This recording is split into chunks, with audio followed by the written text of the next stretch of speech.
That's a great jam. I love that.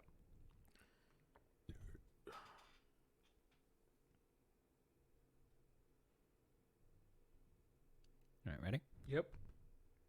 Eles deu nothing. Eles deu nothing. Not one of you gonna do nothing. I'm not impressed by your performance. When the opponent expands, I contract. When he contracts, I expand.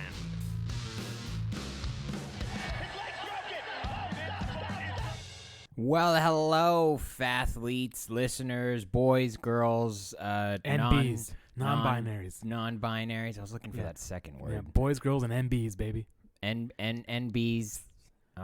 I'm not into that. I'm not gonna. It's okay. Let's redo this. Cut. And George is canceled. All right. Welcome to another episode of Fathletics. Today we're here to talk about a very, very recent, as of last night, recording this fight, UFC 257. Yeah.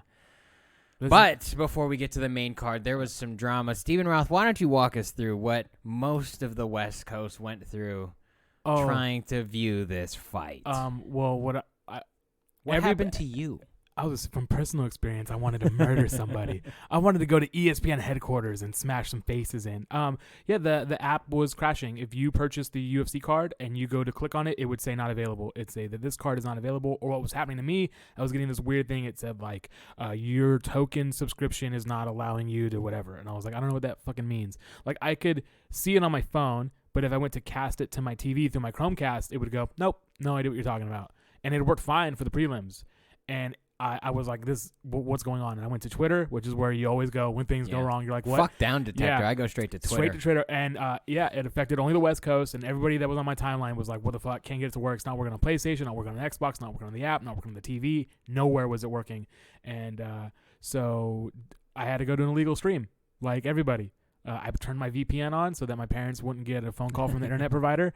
And I found an illegal stream and mirrored it to the TV and watched it that way for a bit. And then I would check in after each fight to see if it was back and running. And it wasn't until after the second fight that it was up and running. Yeah. And but I mean, you pay $70 for a card and you expect to get what you paid for. Well, I mean, you're also paying for ESPN Plus. Yeah. So the whole thing was like, for the past 2 weeks, Dana has been like, I'm cracking down on illegal streams. You can only get it through ESPN Plus. It's the only way you're going to watch it. Nope, because that's where I want to watch it from, and it's down. Yeah. So where do you expect me to go? And I'm like, if I paid for it and I'm not getting it, I'm going to watch it illegally. For sure. Because I technically paid for it, and I should technically be allowed to view it. Yeah. So yeah, that's what I did. I think the West Coast should get refunds. Yeah. Because I did not get the product that I asked for. Yeah. Or even just a partial one. Like, yeah, okay, the card's $70. I missed the first two fights. Give me $25. Yeah. Give me a credit. Give me 3 months of ESPN Plus for free or something. But yeah, give me the next one for free. The next card, I get it for free. You know what's upsetting is that the UFC is so close to a monopoly that they don't have to. No, they don't have to do anything. They don't even have to address it. Dana was like, oh, well, they fixed it. Okay. It was still down. I still missed some fights. Yeah. But they don't even address it. Yeah. So. I mean, think about that's a big thing if there were any West Coast fighters fighting on that card at that time. Imagine if it went down in Ireland. Yeah. That would be some shit. That would be ridiculous. They would have burned the country to the ground. Would have just smelled like burnt fucking alcohol. Just whiskey everywhere. Yeah. So that was a little upsetting, and I was getting frustrated. My mom was like, well, is it our internet? Is it this? And I was like, no, it's the app. And then they were like, well, maybe it's the TV. And I'm like, no, it's the app. And they're like, well, what if we get another TV? I'm like, no, it's the app. And there's nothing I can do about that. Yeah. So I felt equally as helpless. Yeah. And from a paid service, and apparently this isn't the first time this has happened. I've never had it happen to me personally, but it sucks if it's happened to somebody else. Yeah, on Twitter they said that this is the second or third time that something like this has happened. Maybe not the beginning, but in the middle, like it just drops out. I did have stream lag problems that weren't happening during the prelims, so I don't know if it's a server thing where there were so many people watching it that the server starts lagging out, which is what you get with, like, if you're on Twitch and a streamer has like 1 million viewers, all of a sudden the stream starts lagging because so many people are watching and trying to view it. But I mean, it was just frustrating either way, and it ruined the card a little bit for me. I was like kind of sad. I was frustrated. It took me a while to not be frustrated. And then when it started lagging really bad in the Connor fight. Like every couple of seconds it would skip, and then I was like, this is frustrating. Yeah, So. Unacceptable, I would say. And from like a martial artist perspective, like on principle, they should get some kind of thing because they agreed to fight on a pay-per-view. Yeah. And they agreed to get as many eyes as possible, and arguably one of the largest demographics. It was the third highest pay-per-view they've ever had. What was number 2? Number 2, I believe, is Usman versus Masvidal. That makes sense. Yeah.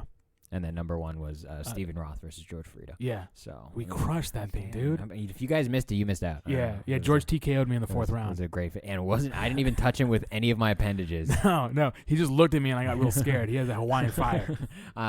George used Lear, and it was super effective. My defenses were completely destroyed. Can we talk about why their defensive moves exist in the Pokemon games? Yeah, I mean, because I've used defensive moves, and all it's ever done is have me lose hit points before I can even do anything. It's like, well, now I've lost 60 hit points because I used some shit to lower someone's defense, and now when I hit them, it hasn't done much more. It's done like 10% more damage. But yeah. Or it didn't change the stat at all. Yeah. Or they're like, that wasn't effective. Oh, cool. They're not affected by Lear. Didn't know that. I can't just stare at him from a distance. Yeah. I missed. No. I never do any kind of modifying moves. I don't do attack. Yeah. I don't do any of that stuff. I'm just going to hit you. You know where those make sense? Those defensive, those support moves, I would say, is in like party games of like, Dragon Quest and shit. But I don't know why. When we're in a back and forth system, I was like, well, you're going to hit me and I'm going to be down already. I don't know why Pokemon doesn't let you do like party battles. You have 6 Pokemon. Didn't they used to have a 2v2v2 thing? I mean, there are 2v2 battles. Yeah. But they're not prevalent. No. They're not. It's not like a feature like the Gigantamax Pokemon. It's a feature, but it's not. I'd like to have all 6 out at once. Yeah, right? That'd be great. And develop like a party strategy. I think or that even would just be more 3v3, so we can be 6 in total. Just a 3v3 Pokemon battle. It'd be pretty dope. Yeah, I completely agree. Fucking fighting games do that all the time. Mm-hmm. You're like, oh, you had 2 characters last one? You're going to get 3 this time. The Final Fantasy series, the Chrono Trigger, it was all 3v3, and you had to work around, like, you would chain moves. You would have, like, combos that 2 characters could use together, so you got, like, an extra, like, dope move. Shit was sick. Makes me want to play shit like Fire Emblem. Dude, I just want to play Chrono Trigger again. God, I was never big on that one. Yeah, it's such a good game. It was ahead of its time. Way ahead of its time. Maybe that's why I'm multiple not a endings, choices you made affected the ending of the game. It was good shit for a fucking Square Enix game. They're pretty good. Pretty good. Well, also, I think that I don't know if you know this about Chrono Trigger, but all of the artwork and stuff was done by Akira Toriyama. Oh, nice. Yeah, I didn't know that. Yeah, so all the characters look like Dragon Ball Z I characters. hate watching him draw again because he just does it in Sharpie. He's done it so many times. Like, fuck you, dude. Yeah. What a flex. Yeah. Hey, I'm gonna just freehand Goku. How do you want him to pose like this? Yeah. Got it. If you look at Chrono Trigger, and if you look at the main character Chrono, if you look at him, he just looks like Goku with red hair. He's just a small Goku with red hair. That makes sense. Yeah. That's funny. Yeah. Just recycle. Why not? That's Pixar does it. It's Why just not? his style. It's that kind of the way the hair looks and the way it sticks out and it's pointy and stuff. That's just his style. Oh, I have to redact some of my My Hero Academia praises that I spoke about last episode. Oh, has it ruined you? Not ruined, but it's gotten to a point where most like power fantasies that use the time skip model, it's got to the point where it's too long of a time skip. Okay. Like it's a lot of retroactively writing things that should have been. You should have just showed us. Yeah. I want to see that shit. Yeah. I just got. I was packing up stuff from my old house, and so I found the first season of My Hero Academia on DVD. Are you telling the listeners that you moved? Yeah, I moved. What address? 3534. Now I moved, and I was there was some stuff, and I was like, I love this first season. I should rewatch it. It was a good first season. It is good. Second's cool too. Second's very interesting, but it's not that it's predictable, but what makes it charming of the drawback to especially the One for All kind of goes away later on because of the time skip. Yeah. What sucks is that like most of the best animes in the world, that first season is so hard to top. You're just like, it's so good. Like I haven't watched Attack on Titan in a while, but that first season sticks out to me. So like it's so deep in my mind. It's such a great first season, and it's hard to. It's hard. I don't remember an anime where the second season made me more excited than the first. You know who did it well, and I'm kind of sad that this is a thing because it's so mainstream. Is Dragon Ball and Dragon Ball Z. Mm-hmm. Like Obviously, it's the same formula every time. But the sagas get better. Yeah, the sagas get deeper, and there's more lore. And yes, it's a power fantasy, and yes, they have time skips, but constantly and consistently, like have you seen Super? I know we talked about this before. I haven't seen Super. Dude. Not a spoiler because it's like the first episode, and so like Frieza's a badass. Yeah, and he is by far the strongest character in the universe because he was like, oh, I just have to train for 2 weeks, and then he dusts basically everybody. Like Goku has to go super Saiyan to beat Frieza, and Frieza's like, yeah, I just trained for like a month. He's like John Jones. Wow. He's like, oh, so if I put time and effort into this, I could actually be better? Yeah. Oh, so he was just naturally fucking gifted. people up. Yeah. He's like, Jesus Christ. Wow. So, but that's what I liked about the Dragon Ball saga is that there's talent and there's skill, but they're equal sometimes. Whereas you know where we really saw that was yesterday with Dustin Poirier. I know. What a great lineup. Well, let's start at the beginning of the card that I didn't see. Yeah. Did you see or hear anything about? Because I was so upset that I missed those fights. I didn't even look up the highlights. I caught the Amanda Hebus fight, which I believe is what started the card. I'm almost certain it was the start. I believe so. It was Amanda Hebus versus I can't remember her name, something Rodriguez. And first round, Amanda Hebus looked great. She was controlling the back, and she was looking good on the feet. Got a good takedown, control for the first round. I was like, fuck yeah, dude, Amanda Hebus. Told you she's going to kick this girl's ass. And then she got knocked out second round. Got hit with, I think it was a straight right that clocked her. Clocked her big time on the chin. She was rocked. She, dropped to the ground.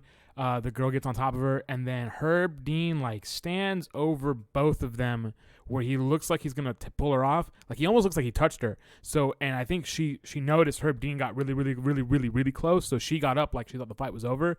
And then Amanda Hebus got up kind of wobbly with the hands in her air. And she looks at Herb Dean. And Herb Dean looks at her. And then he goes, well, the fight's still going. And the chick comes back. And she's like, oh, okay. And then clocks her again one more time. And then Herb Dean's like, okay, this fight's over.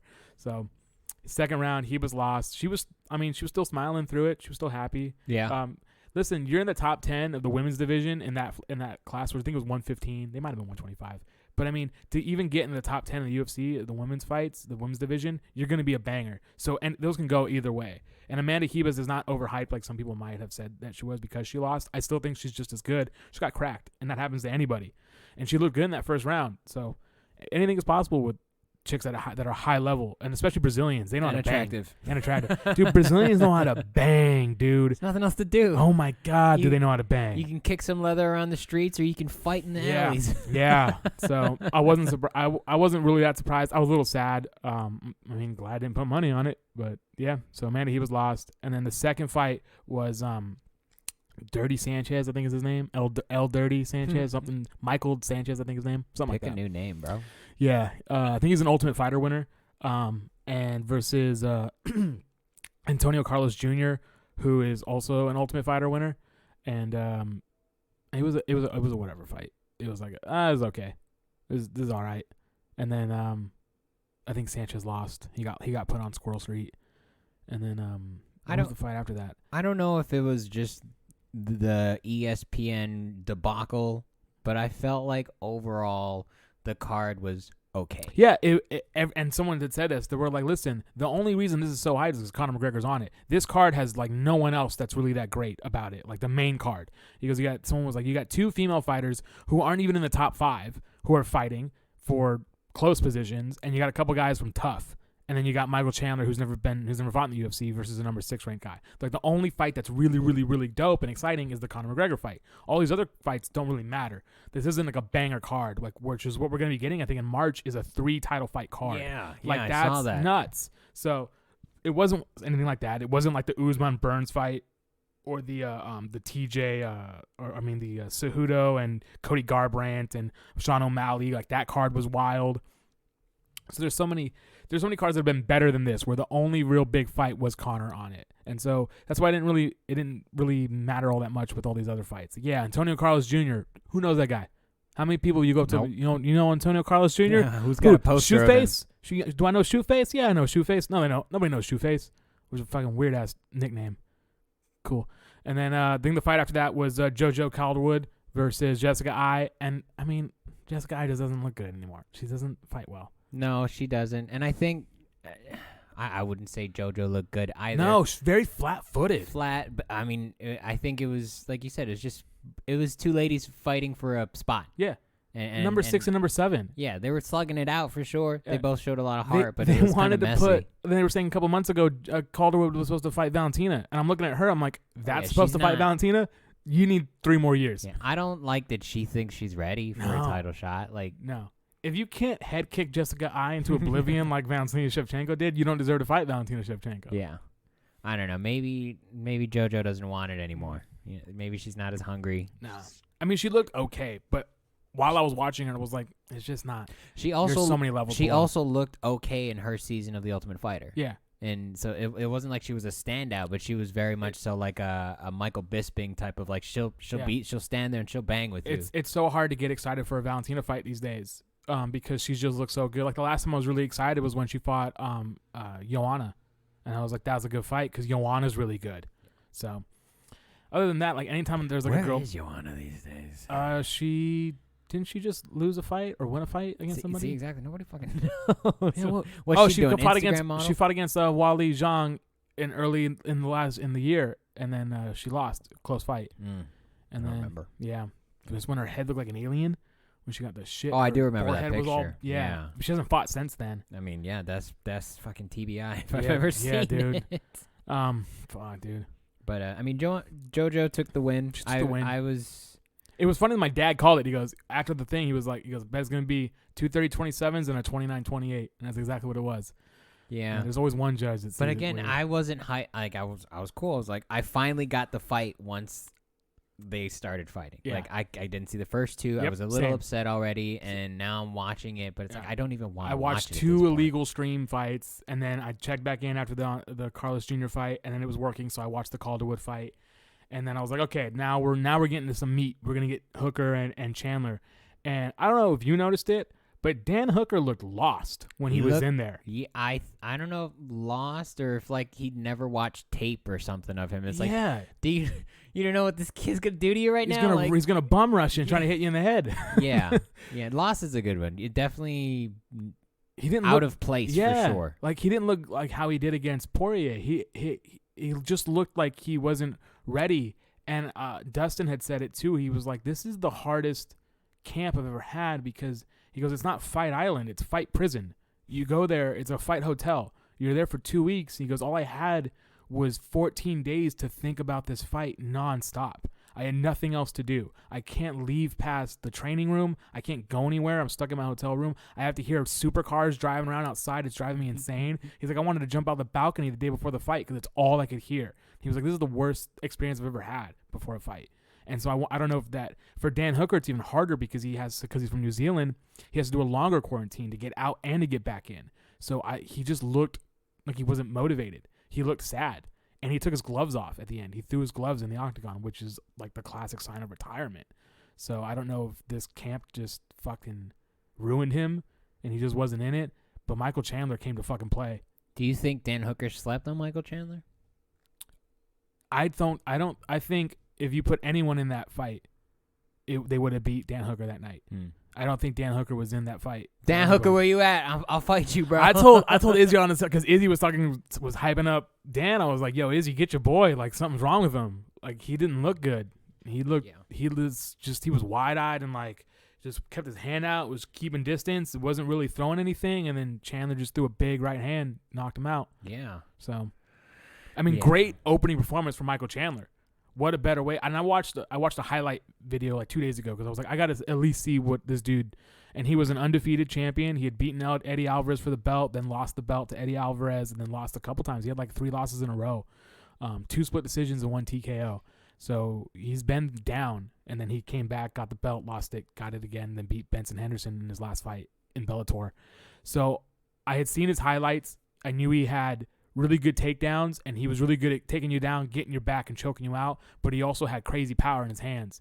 So he does just move forward, and that's what he did to Dan. He just moved forward, and he had a Mike Tyson type thing where he does that duck down when he's coming in, and he ducked down, and he threw that right hand over and just clocked Dan Hooker. So It was beautiful to see, and he did that crazy ass backflip. Why do fighters keep doing backflips, man? Dude. You're gonna blow out everything. Yeah, they're like, hey, if you break something, that's still out of fight, bro. Yeah, your fight was over. That doesn't count. That doesn't count. Just because it happened in the octagon, the fight was over. I bet there's a stipulation in their contract that says that no acrobatics off the cage. Yeah, and everyone's like, fuck it, I just want to fight. It's because Gaethje does it, so they think they can do it. Yeah. I like GSP was like, I'll just do a backflip in the ring. Yeah, do it. Or Stephen Thompson does like a front flip. Fucking crazy. Or who was it? No, was it Sage Northcutt used to do the front flip. That dude's standing weird. front flip. That dude's too athletic. Like, what did you grow that man out of? I mean, he was just a karate kid. He loved karate, and then he's not very good. He got his shit wrecked in ONE FC. Yeah. So that's what I want to say. I was pondering about this on the way here. That I guess this is more of a question / I'll think out loud. Do you think that UFC fighters in general sleep on fighters in other organizations? Oh yeah, 100%. And do you think that that's like pre-COVID? I think that's fine. Yeah, like that is the cream of the crop. No one disagrees. But now where MMA is at now, I think all the organizations are kind of at a level footing where it's like, yeah, you're a UFC fighter, but just because he's from Bellator doesn't mean he's not going to smash your shit into next week. Yeah, I think it's also I think if you're a young up-and-coming fighter in today's MMA world where you have to kind of train from all angles, where you have to be good at everything to even be considered a great fighter these days, where back in the day you could just be a specialist. With today's MMA fighters, if you're coming out of ONE FC or if you're coming out of Bellator and you're a 25-year-old guy, although I think Michael Chandler's 32, but if you're coming out of those kind of places and you're a well-rounded fighter, you can fight any of the top talent in the UFC if you're really that good, if you're really that well-rounded. So I do think a lot of the UFC guys sleep on these other divisions and other organizations because they think they're the cream of the crop. If you're in the UFC, you're the best of the best. But there's some guys in the top 5 in Bellator and the top 5 of ONE FC, and maybe not so much Cage Warriors. There's a couple there, but like there's guys that you should definitely keep your eye on that are going to be the next Israel Adesanya's. These guys have been waiting for a long time to come to the UFC, right? Because they might know maybe I'm really, really good and I can fight the UFC talent, but I want to smash the UFC talent. I don't want to just look like a guy who can barely win. I want to obliterate. So I think I don't know if Dan was sleeping on. I think it was just a rough month. I think it was a really rough month. But on the flip side of that, you kind of know that going in. You know this. Yeah. I don't think they were like, "Oh, BT Dub, you got to quarantine." Like obviously you're gonna have to quarantine. Yeah, this is his second fight during quarantines. Yeah, but I just think that it probably really, really weighs heavy on you when you know that even if you win this fight, it's 24 more days of not being able to see your kid. It's kind of tough. I think that really weighs heavy on a lot of these guys. Maybe he should have been a worse parent, and maybe it's easier if you don't want to see your kid. Yeah, it might be, or if you have the money to bring them with you, like Connor and Dustin did, where they could bring their families with them. I read somewhere that someone got 86 from the card or an underfight because someone Yes, I know the story about this. Please tell me. Okay, this was Otman Adzir, I think is how you pronounce his name. Otman Azitir, who was a 14-0 undefeated UFC fighter. He looked great. He was a 155er, I believe. And him and his team decided to cut their wristbands off, give them to someone outside of the COVID bubble. That person went into the hotel, went into a room, got out of the room, climbed 4 stories on a balcony, went into another room and dropped off a bag, changed his clothes, and as he was leaving was caught by security. And that guy is under investigation, has been held by Abu Dhabi police. What's in the bag? Nobody knows what's in the bag. Everybody keeps asking what's in the bag, what's in the bag. And Dana's like, I don't know what's in the bag. But yeah, that guy's cool. Let's speculate. What? Probably a bomb. I don't know. It's in the United Arab Emirates, whatever it's called, United Arab Emirates, UAE. Yeah, it could have been a fucking bomb. I don't know. Maybe it could have been snacks for his fighter. He was like, yo, I need you to sneak these in for me. How pissed off would you be if it was just like a bag full of like Quest cookies and keto? I bet it was filled with dildos, dude. I bet he didn't want anybody to know that he was secretly gay because he's in the United Arab Emirates. Doesn't want anybody. They're gonna fucking kill me if they see me bring in my baby daddy and his fucking dildos. I mean, he's got a bag full of double-sided dildos in there. Where's this guy from?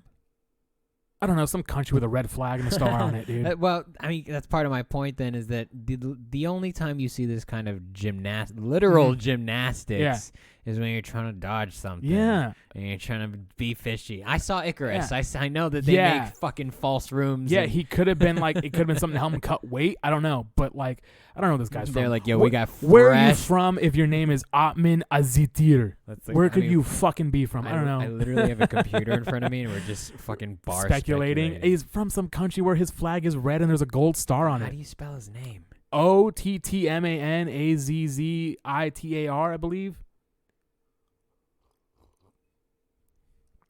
Azitar. Morocco. Where the fuck is Morocco? Africa. Oh, well, there you go. Western Africa. Sure. Fucking, I don't know.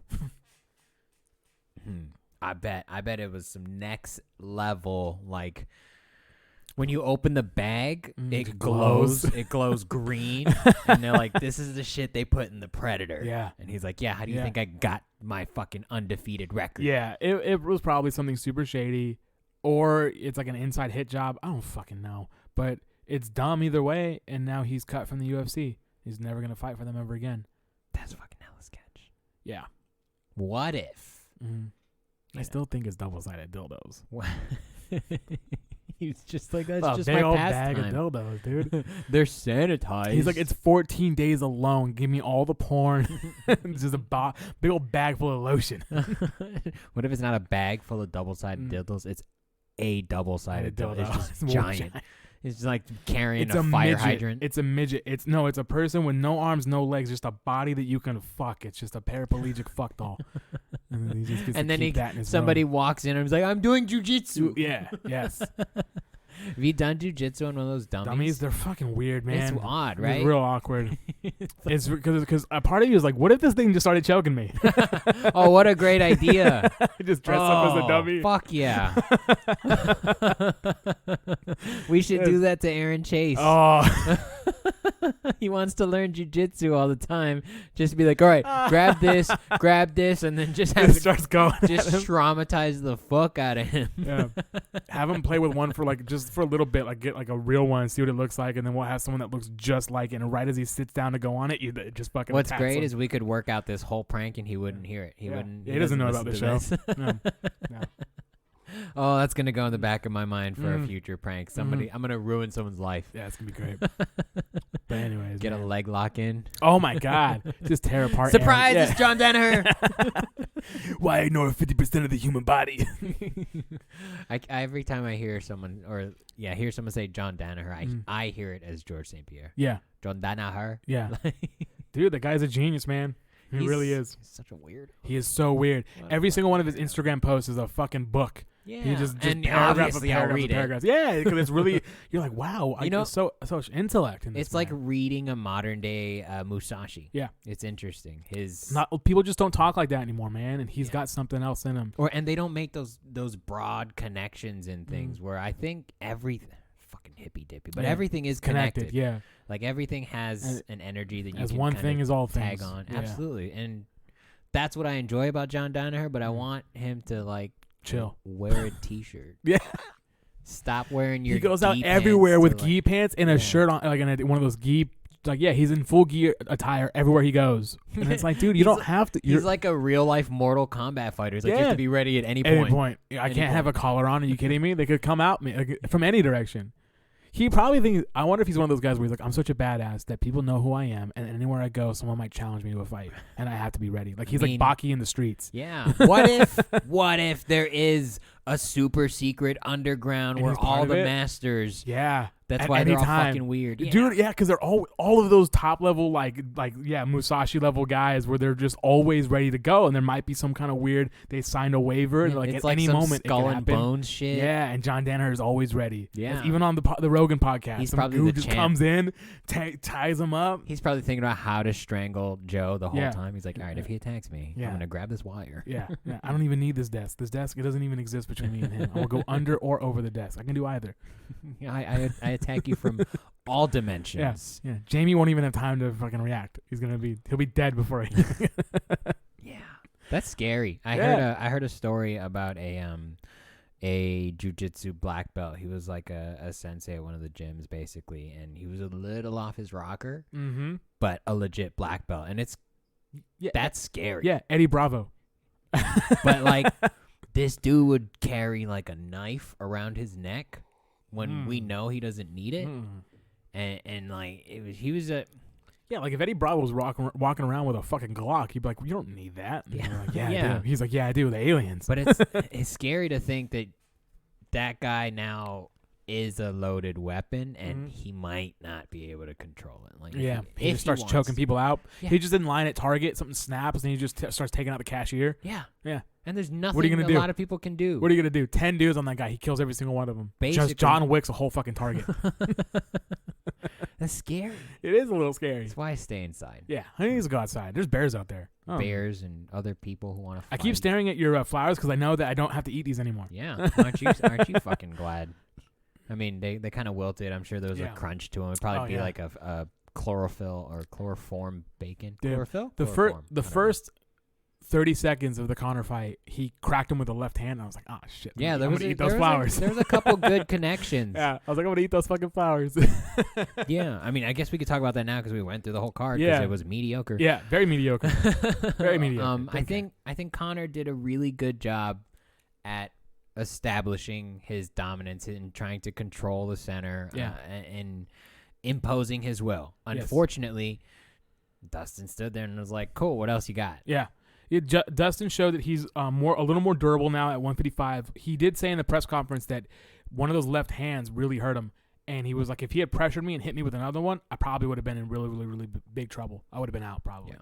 So he definitely hit him with a good left hand, and he hit him with one right hand, which reminded me of the Eddie Alvarez fight where he clipped him over the top of the left and then hit him with a quick right. It looked almost just like that, the same sequence of this kind of like short uppercut right hand, and yeah, I mean, Conor looked good. He looked fast. He was doing those shoulder strikes again in the clinch. That was cool. His are more like Dustin was throwing his like vertically or like horizontally, but his Conor's came in like a looping uppercut. Yeah, his were coming up from the bottom and then coming up to the top, and those were really interesting. They looked like they fucking hurt. They really did. Dustin should have turned his head around and make him strike the back of his head. Yeah, fucking. I thought that tactically though Dustin was just superior. I liked his very early takedown. Yeah, it came out of nowhere. I wasn't expecting that. For no reason, and it was good because I'm sure, we know Conor drilled takedown defense for a year to since the fight Khabib fight. Yeah. Like he had to. Yeah. And to put that in his head, I think, is part of the reason why Conor didn't follow up with so many of his strikes because he's like, he took me down. Yeah. It's like, that's something to think. Even if he doesn't take him down ever again, that's in his head. It's good. A takedown is always good, especially early because it reminds you, like, oh yeah, this is a mixed martial arts fight. We're not just boxing. Yeah. We're not just kickboxing. He could take me down at any moment. Yeah. And it was a really good move because it came out of nowhere. And Conor did a good job to get back up, get to the fence, and they did the little exchange. But Dustin started connecting with those leg kicks early. And that's where everything changed for Conor. And you knew it was changing too because then Conor started catching those kicks. Yes. He was like, I can't take any more of these, but I can't check it because my leg feels like fucking lead. Yeah. There was twice. He caught it twice, and he would catch him after the kick, which is, it's already done its damage at that point. But you could see it in the way he was stepping immediately after. I think in the beginning of the second round, he got hit with a real clean one, and his leg gave out for a second. And I was wondering if he was going to switch stances because we've never seen Conor switch to an orthodox stance in a fight from leg kicks. But man, like it was just it's high level stuff because as a guy that's striking with Conor, he's going to move in, he's going to move out, and he's very good in his movement. So what better way to do that than to take out his legs? Yeah, and take that pop out of his punches too. Yeah, because now he can't throw as hard. He's still throwing. Yeah, he can't sit with it, and now every step he takes is going to be bad, and he might hurt his other leg because he can't put all the front pressure on the front leg. Yeah, man, it's so beautiful. I've rewatched the fight like 4 times already since it happened. I think I don't know if it was intentional, if that was part of their game plan, but I really, as soon as Dustin took him down, I was like, oh, this is a man with a plan. Yeah, because if you have to worry about the takedown, how many takedown did you defend from an unorthodox stance? Yeah, probably not as many. Which means you're gonna be heavy on that front. Yeah, and that means I can kick that shit all day. Yeah, and then. Paul Felder had said it too. He goes, now that his leg is damaged, he goes, Dustin could go for takedowns because that leg is going to be, you're not going to be able to get out of the way of it as fast. And he could have, if it was going to be, I mean, if your leg is already dead in the second round, it's there's no coming back. Yeah. Especially, it probably felt fine on his way, and then he sat down and got that minute off. It was like, oh, buddy. Yeah. Give me some ice on this shit. Yeah. It's the same thing that happened with Habib. Habib was getting his leg torn apart, and he was like, well, fuck this. I'm going to take it to the ground. I don't want to get kicked in the leg anymore. It sucks. And so, but Conor's not the guy that's going to take you down. No. He's going to try Not from that stance either. No, not from that stance. And so he's just going to be the guy who's like, I can grit it out. He said that in the post-fight. He was like, I just thought I could tough it out, and I couldn't. Yeah, your body says otherwise. Yeah. It's funny to for a listener who's never taken a leg kick, let me tell you, your leg just shuts off. Yeah, so no bueno, dude. Fucking sucks, An man. unconditioned leg taking a strike, your leg is off. Yeah. There's an off button and it is off. And Yeah. all conditioning does is it turns up the amount of times you can get kicked before it's again off. Yeah. and Conor kind of mentioned that. He goes, if you're out of the game and you have this inactivity and guys are now throwing these lower calf kicks, you kind of become used to it in fights because you're training with it. You're getting hit in training with it. Now you're ready to take it in a fight. And even the ones that he thought he checked, the foot was still wrapping around and hitting the calf. And Dustin mentioned it. He goes, if his checks were off just by a couple inches, and if they were a couple more inches outward, I would have been the one taking the damage. But he just wasn't checking them well enough. He could try, but he just wasn't ready for it. And if it's something you're not ready for, you're not prepared for, which is so weird because they're being talked about so often these days. Everyone's talking about the low calf kick. It's being used way more exponentially now than it was 3 to 5 years ago. So you would think a guy like Conor, who should be on the forefront of what is happening in the UFC and what's happening in mixed martial arts, you would think a guy like John Kavanaugh, his coach, who is an amazing coach, would recognize, hey, Dustin might use these lower calf kicks because he knows that he has to take out your base because your movement is what makes you you. For Conor to not even think about learning to defend that or trying to do something to stay away and avoid the kicks is kind of surprising. He has nothing that he can say as an excuse. Like when he lost to Habib, he can go, well, it's all the fame and the money.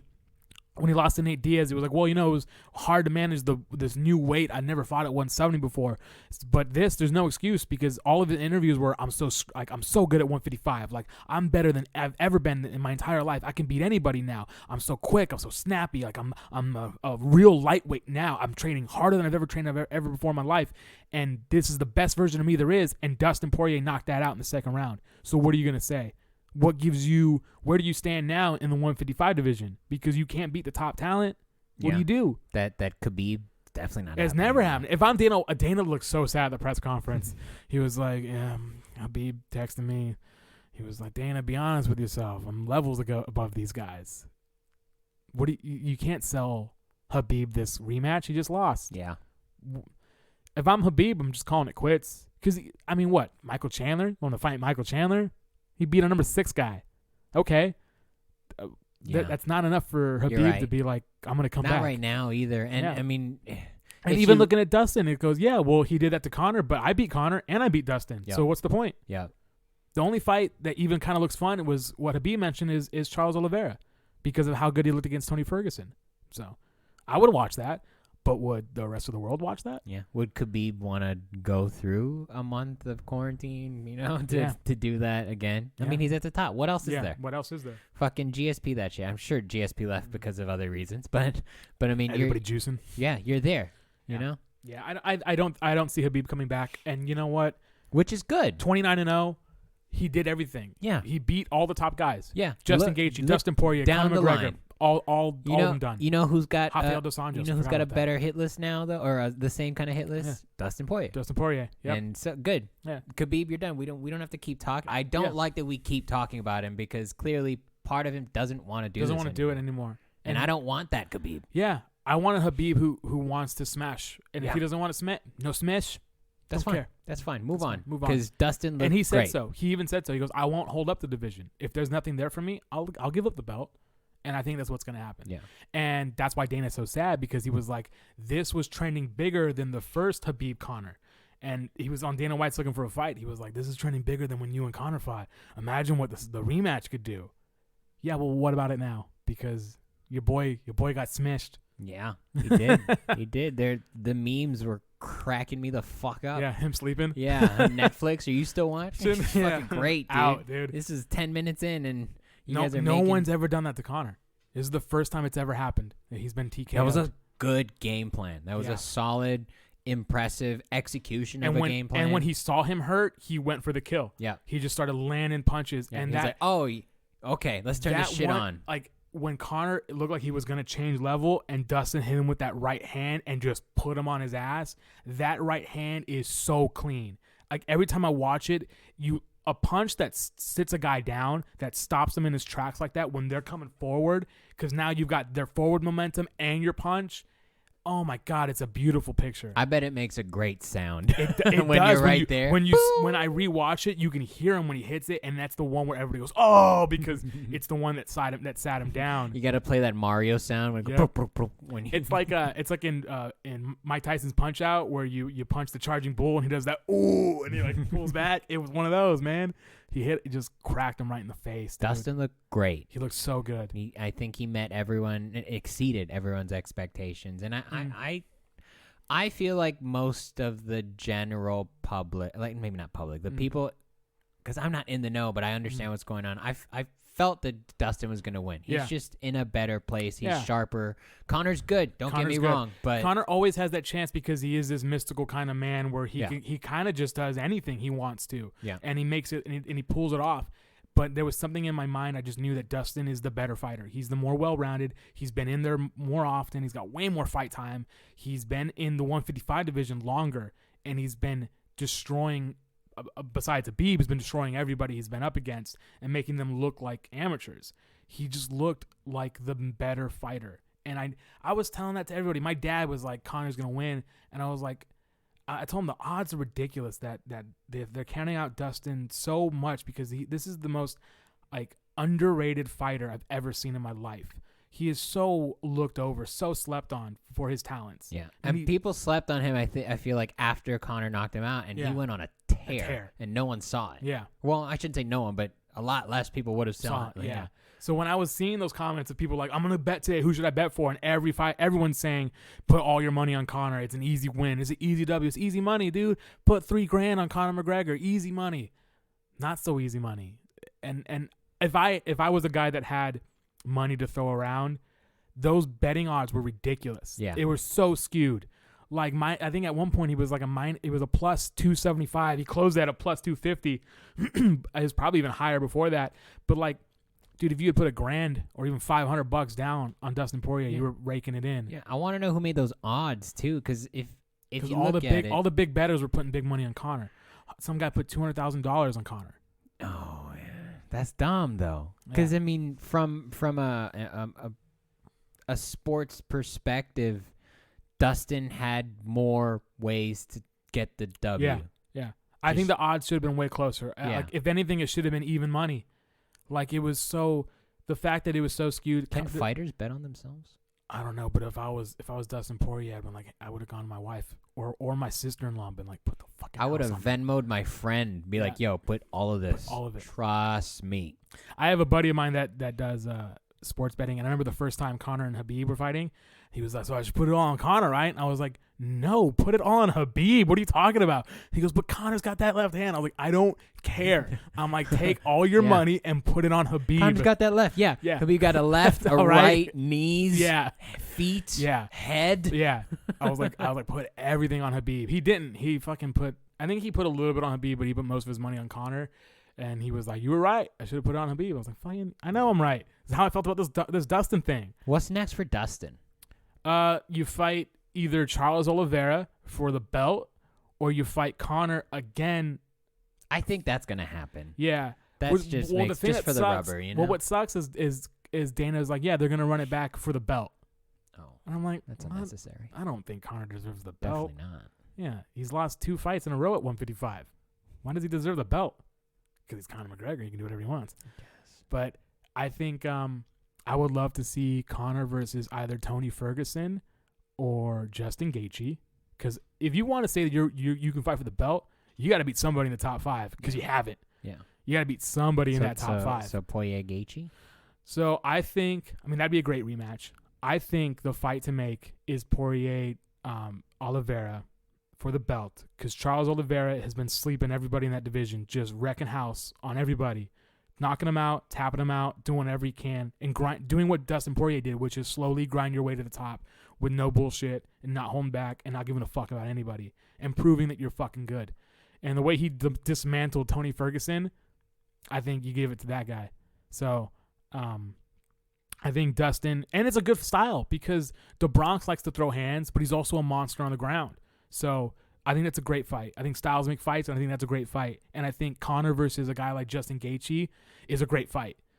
I think that's a fucking great fight. I think Conor versus one of the Paul brothers. whichever one he wants to go with. Or both. Have it a tournament thing where they both have to fight, and then at the end of the night, winner takes all. You know what? I love looking at photos of Dylan Dennis talking about how he's sparred with Conor, and Conor looks so great. I'm like, yeah, but you're not great. Like, you're not a great sparring partner. You kind of suck. And if anything, like, okay, blue belt. Yeah. If anything, all this does is show that you fucking suck at sparring because your boy got knocked the fuck out. Yeah. You know what you're supposed to do now? Yeah. Stop sparring. Stop sparring with Don't that guy. spar. Just don't spar. Especially not with Dylan Dennis. Yeah. Yeah, Sparring with Dylan Dennis will negatively affect your striking easily. No, you have to do it one way, and it's the Holloway. Yeah. Just don't do it. You're good enough. Yeah. You're good enough. You've been fighting long enough. You don't need to spar. Play Wii Sports. I don't know. Yeah. Get a virtual reality boxing thing. You're fine. How's that not a thing already? I don't know. Listen, NASCAR drivers got it. They got their virtual racetracks, and they talk about how great that is. Dude, fighter pilots have that. They have those setups that do full barrel rolls. Yeah, and shit. you don't just put on some VR goggles, put on those fucking the hand slip things, and just punch your way through victory in virtual reality. Yeah. I mean, they have egg weights. Yeah. Do those work? Yeah, I've heard they're actually pretty great. I've never used them, but I've heard they're great. But so I think there's a lot you can do in that top 5. Everybody was saying, a lot of the ESPN guys were like, you got to do Chandler versus Poirier for the belt. And Poirier's like, I'm not going to fight Michael Chandler for the belt. He goes, I'll fight anyone else but Michael Chandler. He goes, why? He goes, the guy's, he beats a top 6 guy, and now he gets to fight for the belt? He goes, how many fights did it take me to even go for the interim belt? He goes, he was like, he's skipping over a bunch of guys. There was a small chance we wouldn't even seen his pay-per-view on the West Coast. Yeah. So I agree. I think you give Chandler to a guy like, you can give him the fucking Justin Gaethje. Chandler versus Gaethje, and then Dustin versus Charles Oliveira, and then do Tony versus Conor. All in the same card. All in the same card. All in the same fucking All in the same card. I would love that. Yeah. But they have to. Well, Ben have to stretch the taffy. Ben Askren and a couple other people were saying do a 4-man battle thing. Free for all. I agree. Yeah. Put them all in. What is that called when they used to do it in Bellator, which is like their like a bracket type thing where like, okay, it's a 4-man thing. You know, the top 4 guys get to fight each other in like a round robin situation, and then the two guys that win those fights fight for the belt. Like it's a anything's up for grabs kind of opportunity. Yeah. Number 1 guy fights number 4 guy, number 2 guy fights number 3 guy, and then just go at it from there. All in the same night. Yeah. Yeah. And if you win your fight and you have to fight again. You'll fight twice in the night. Yeah. Yeah. You know what? I want classic rules. That's what I want. Yeah. We can go back to, it can be like WoW vanilla, bro. Give me Nuke Sukal, give me a Kumite, put a pit in the middle, some sand. Yeah. Oh, yeah. You got a little pill with sand in it. Yeah. Your little pill. Yeah. And then rope, honey, broken glass. Yes. Yes. And there's got to be fire somewhere. I need more fire around all the rings, all the edges. You got to have fire. I need more fire for the walk-ins. Yes. Yes. I need a rope. You know, if UFC did walk-ins like Bellator, it'd be a lot cooler. Right. Because they do like WWE style walk-ins. It's dope. So I think the UFC should take a lot of notes from WWE, and you know, if somebody wants to talk shit, give them a mic. Well, I think that's what Izzy Adesanya, Israel was really good with that because he had dope walk-ins where he would do those dance moves and he'd have people come out with him, and that shit was sick. And his call-outs were always great. They were very, very WWE style. Michael Chandler legitimately quoted the 1992 Ric Flair WWE World Championship thing where he called everybody out. That was pretty cool. I'll give him that. That was pretty cool. So you know. I just want to see Conor back in there. Because, yeah, I agree. Because I'm tired of him talking about how great he is and then watching him lose. Because if you think you're the king of the 155ers, you got to start beating some of the 155ers. I also though I don't think it sinks in. Like I think he understands that he lost and needs to get better. But I think in his heart of hearts, he still 100% believes he's the greatest ever. Yeah. Well, you have to. And I love that. You have to think that. He even said that Khabib's not the champion because there was no belt ceremony when he beat him. He was like, he had to do it back. There was no unification of the belt because they had to get him out of the ring, so the belt was never wrapped around his waist, so I'm still the champ. And I'm like, what the fuck kind of logic is that shit? I don't think it's a lie. Yeah, I was like, well, all right, if you think that, then that means Dustin is the champ because he beat you. So, and even Dustin he goes, I'm the champ. Yeah. So, craziness. yeah. You gotta be crazy though, right? You gotta to be. Do you though? I don't know. I I'm don't always on the fence. I don't know if you have to be crazy to be great, or if everyone that is great has happened to be crazy. I think you need a little bit of delusional confidence. Things that you can say that are ridiculous, but they make sense to you. Okay, so if they make sense to me, then is it still delusional, or is it just delusional to other people? Like, if I believe I'm the greatest, and then in 30 years, I am the greatest, but it took me 30 years, I wasn't wrong. No. You know? But you were a little delusional to other people. I think delusional. It's all perspective. Like is the crazy? Okay, is Musashi. Is the homeless dude on the street fucking? And he's fighting a dragon. Like he's saying he's fighting a dragon and he needs your help. But no, when like, the dragon claws at him, it doesn't injure him. So that is delusional. Okay. But I think there are some UFC guys or even boxers that are delusionally confident. Like a guy like Jake Paul, or is it Jake Paul? Yeah, Jake Paul is. They should fight each other, by the way. Jake Paul is delusionally confident because he's the kind of guy that'll call out Conor McGregor and believe that he can beat Conor McGregor. That's delusional confidence. But that delusional confidence got him all of those previous fights to where he's fighting on a Mike Tyson card and knocking a dude out. That kind of delusional confidence. Knocking out a parking lot attendant, basically. But that kind of delusional confidence will get you somewhere. It shouldn't. It shouldn't, but it does. And that's what's scary. Is that there are guys that believe so heavily in themselves that nothing you can say that where you can prove to them that what they're talking is a fallacy. It doesn't mean anything to them because in their mind, any obstacle is overcomable as long as they take it head on. I think that's why I connect on a deep level with Mike Tyson is because he showed this delusional confidence, but it was all fake. Yeah. And he was legitimately terrified. He's a legitimately terrifying person. Yeah. It's almost like if Francis Ngannou had the delusional confidence of a man like Jake Paul, he could knock out Stipe Miocic in 30 seconds. But he gets scared, and he got nervous, and he got taken down, and he got smashed for 4 or 5 rounds. But if you are as confident in all of your abilities that you don't even need to worry about a guy trying to take you down because you're going to starch him on his way in anyways, that is what gets you to those levels. I think you need a little bit of that. I don't like it. I don't have that in anything that I do. I don't have that in anything I do. And that's why we're here. That's why we're doing this.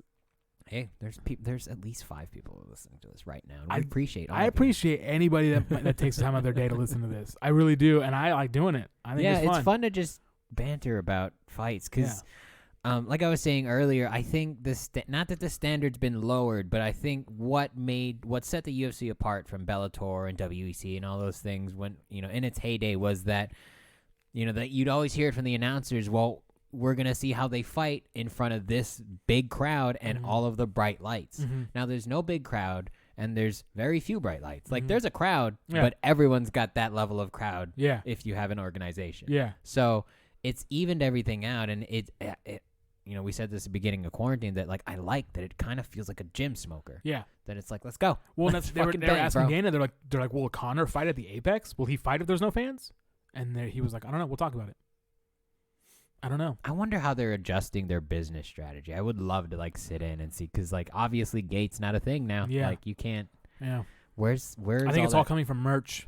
Yeah. They have the Fight Island merch and all that stuff. And they also Fighter get packs. guaranteed numbers from being on ESPN. Yep. So they're probably like, here's some scratch. Well, give me some of that scratch back. Yeah, I know, man. Come on, give me a fucking refund, you motherfuckers. Give me some credits. Yeah. It. They know that I'm gonna buy another pay-per-view, but on principle, they should have good customer service where you should respect your fans. Yep. It just shows us the next pay-per-view is Usman Burns. Ooh. Yeah. Ooh. Yeah. Let me fucking. That's a good one. When is it? That's February 18th or something like that. Not 18th because the 14th is a Sunday, so probably the 22nd. Not 22nd, the 20th. Fucking, I was like, how do you know what February 14th is? I'm fucking stupid. Yeah. So probably February 20th. I can't find it. It's either February 13th or February 20th. It's one of those. Is the next pay-per-view, and it's Usman Burns. I'm looking for the one you mentioned earlier, the one in March. Oh yeah, that's a great one. Yeah, let's see, March 6th. Yeah. Oh, so we got stacked 4 champions in one card. That's crazy. Well, I mean, they've done it before, and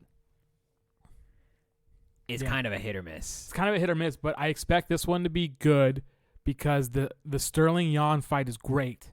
And the Izzy Blachowicz fight is also great. That's going to be, yeah. But Megan Anderson doesn't stand a fucking chance against Amanda Nunes. I don't know. Not even a little bit. But everyone... No. If Nunes has an off day... No. Maybe. Has she ever had an off day? Not that we saw, but this is a new era of fighting, bro. This is a new era. You're just saying that because Megan Anderson is tall and hot. She's not that hot. She's got all those tattoos. She's okay looking. She's Australian. She's aight looking. You know what was great is she was doing I want Nunes to put on a clinic the way Holloway did. Yeah. Just like I'm tired of these 5-round like whatevers like where she's just laying on top of somebody because she can. I want to see a showcase. Yeah. Yeah. Yeah. Let those cannons off, girl. Yeah. But they had Megan Anderson doing inside the octagon interviews for, I think it was Invicta, and she was doing the interviews for the atom weights, which is like 105 pounds. These girls are like 4'5", and Megan Anderson is like 6 feet tall, and it was so hard for them to get them in frame for the interviews. She should have did it from outside the cage. Yeah. Just like, so what did you think about your fight? Yeah. Do you remember in Powerpuff Girls, they had the secretary and then the mayor, and the mayor's all tiny, and the secretary's head doesn't even fit into the frame? It was kind of like that. That's weird. You'd think production would have been like, would have thought about that. Yeah. Well, I don't think they expected the atom weights to be so small. What?